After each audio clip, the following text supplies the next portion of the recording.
Okay, இப்போ வெஜிடபிள்ஸா இது ஃப்ரூட்ல sorry ஃப்ரூட்ஸ்லாம் cut பண்ணியாச்சு. அதுக்கப்புறம் பார்த்தீங்கன்னா நம்ம பாலை கொதிக்க வைக்க வேண்டியது தான். இப்போ பால் பார்த்தீங்கன்னா காய்ச்சிட்டோம். இப்போ அடுத்த ஸ்டெப் என்னன்னு பார்த்தீங்கன்னா கஸ்டர்ட் பவுடர், அதுக்கப்புறமா பால். இது பார்த்தீங்கன்னா நல்லா மிக்சிங் பண்ணணும். பால் நல்லா காய்ச்சிடுச்சு.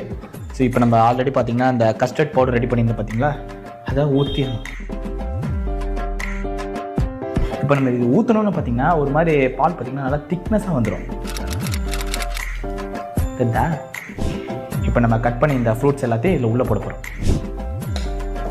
அவ்வளோதாங்க, ரெடி ஆயிடுச்சுங்க. இதை கொஞ்ச நேரம் ஃப்ரீசரில் வச்சுட்டு சூடெல்லாம் சாப்பிடாதீங்க. யாரும் கொஞ்ச நேரம் ஃப்ரீசரில் வச்சுட்டு ஜில்னஸ் ஆனதுக்கப்புறமா எடுத்து சாப்பிடுங்க. ஃப்ரூட் கஸ்டர்ட் பார்த்தீங்கன்னா ரெடி ஆயிடுச்சு. ஸோ டேஸ்ட் பண்ணி பார்க்கலாம். ஆஹா, ஸோ நீங்களும் மறக்காமல் இதை போய் ட்ரை பண்ணுங்கள். உண்மையில சொல்கிறேன், சூப்பராக இருக்குங்க.